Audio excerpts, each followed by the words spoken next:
లక్నో నగరంలో ఆకాశాన్ని తాకేలా నిలిచిన ఒక మహానాయుడి విగ్రహం, భారత రాజకీయ చరిత్రలో తనదైన ముద్ర వేసిన నాయకుడు, మాజీ ప్రధాని అటల్ బిహారీ వాజ్పేయి గారికి అంకితంగా నిర్మించిన 65 అడుగుల విగ్రహం గురించి ఈరోజు మన వీడియో.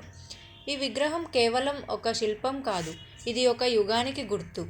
ఈ అద్భుతమైన విగ్రహం ఉత్తరప్రదేశ్ రాజధాని అయిన లక్నోలోని గోమతి నగర్ ప్రాంతంలో లోక్ భవన్ సమీపంలో నిర్మించబడింది.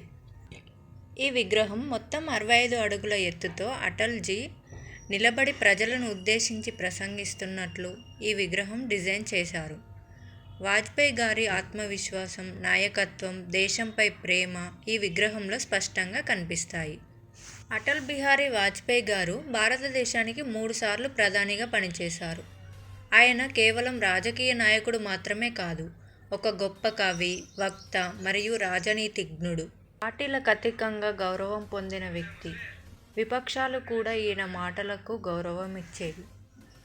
వాజ్పేయి గారి పాలనలో భారతదేశంలో ఎన్నో చారిత్రక నిర్ణయాలు తీసుకున్నారు.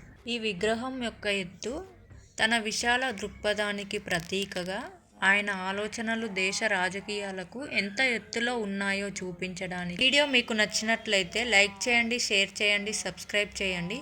ఇలాంటి మరిన్ని చారిత్రక విషయాల గురించి మా ఛానల్ని ఫాలో అవ్వండి. Thank you for watching. SR target your dreams.